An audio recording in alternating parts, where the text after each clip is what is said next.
Existe uma pintura de Francisco de Goya que ficou fora da história da arte por quase 90 anos. Ela não foi exibida, não foi comentada e não entrou em nenhum catálogo. Quando finalmente veio a público, não provocou admiração nem consenso, provocou desconforto.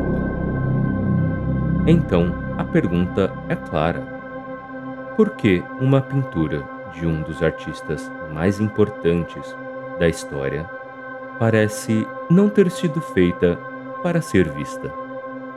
Eu sou o Marcelo Maranhão e ao final deste vídeo você vai entender como Goya saiu da posição de pintor oficial da corte espanhola para produzir imagens que rompem qualquer acordo com o espectador.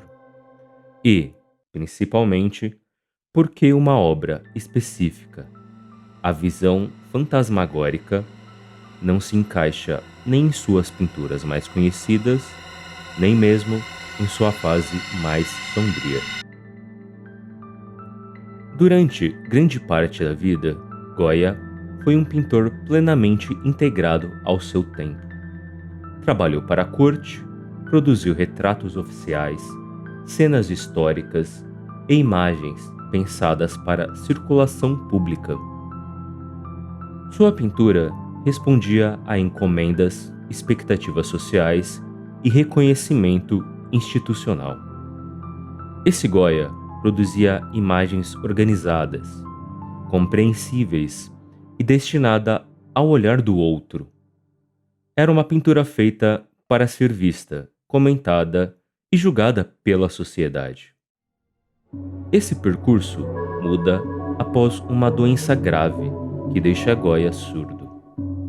Não existe consenso médico sobre a causa exata, mas a consequência é clara: isolamento.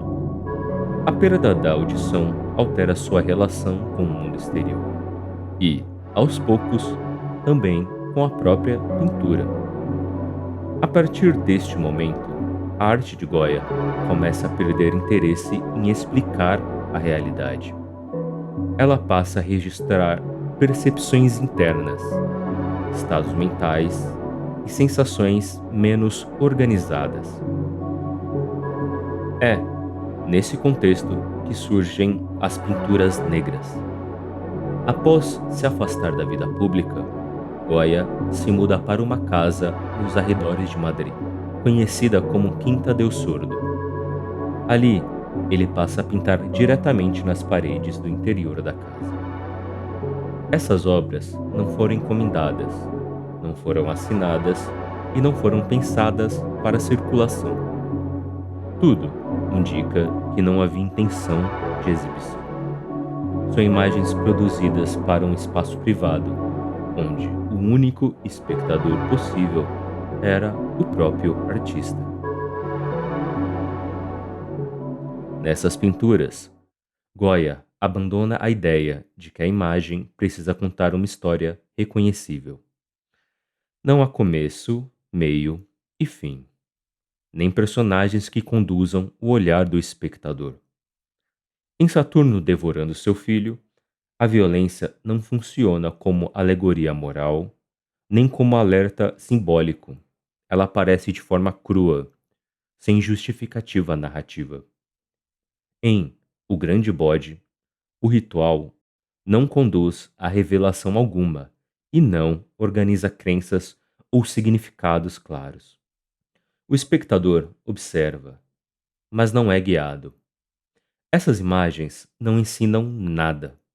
Elas apenas expõem algo que já estava em curso. E se esse tipo de análise te interessa e você quer continuar acompanhando conteúdos assim sobre arte, vale curtir o vídeo e se inscrever no canal. Isso ajuda bastante a manter esse tipo de conteúdo ativo por aqui. Fora desse conjunto surge a visão fantasmagórica. E aqui ocorre uma nova mudança. Essa obra não é mural, não faz parte das pinturas negras e não parece resultado de um impulso contínuo. Trata-se de uma pintura isolada, construída de forma deliberada e concentrada. Enquanto as pinturas negras se apresentam como um fluxo de imagens internas quase descontrolado, a visão fantasmagórica parece uma interrupção desse processo. É como se Goya tivesse parado para observar diretamente aquilo que o assombrava. A figura emerge do escuro, sem contexto narrativo claro, mas a composição não é aleatória. O corpo ocupa uma posição instável, levemente deslocada, criando tensão visual. As formas são imprecisas, os contornos se dissolvem e o contraste entre luz e sombra não organiza o espaço, apenas destaca a presença da figura. Não há elemento ao redor que ofereça escala ou localização. O fundo não constrói ambiente, ele anula qualquer referência. O olhar do espectador não encontra repouso, porque a composição não oferece pontos de equilíbrio. O desconforto não vem de uma ação representada, mas da maneira como a imagem se impõe visualmente. O dado mais perturbador é que essa pintura só se torna conhecida cerca de 90 anos após a morte de Goya. Diferente de outras obras, ela não aparece em inventários imediatos, nem circula no debate artístico do século XIX. Seu reconhecimento ocorre tardiamente, quando historiadores começam a reunir e reorganizar obras menos conhecidas do artista. A visão fantasmagórica não surge como uma obra celebrada, mas como algo recuperado, quase desenterrado. Durante décadas, ela permaneceu fora do olhar público, à margem da própria história da arte.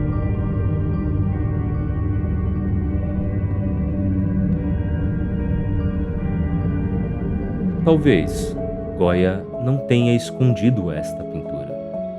Talvez, simplesmente, não a tenha produzido com a intenção de comunicá-la. Visão fantasmagórica não oferece mensagem clara, não pede interpretação e não busca entendimento. Ela funciona mais como um registro de algo visto do que como uma obra pensada para ser compartilhada. Se você quer entender melhor como obras como essa se encaixam na história da arte, vale conhecer o livro História da Arte para Pessoas Apressadas. Ele está disponível na Amazon, tem preço acessível e pode ser lido gratuitamente por quem tem Kindle Unlimited. O link está na descrição. E se quiser continuar essa conversa de forma mais direta, no Instagram eu compartilho pinturas, processos e reflexões sobre arte. Goya não pintou essa obra para ser admirada. Talvez tenha pintado apenas porque não havia outra forma de lidar com o que ele vivia. E talvez seja por isso que, ainda hoje, essa pintura continue parecendo algo que ninguém deveria ver.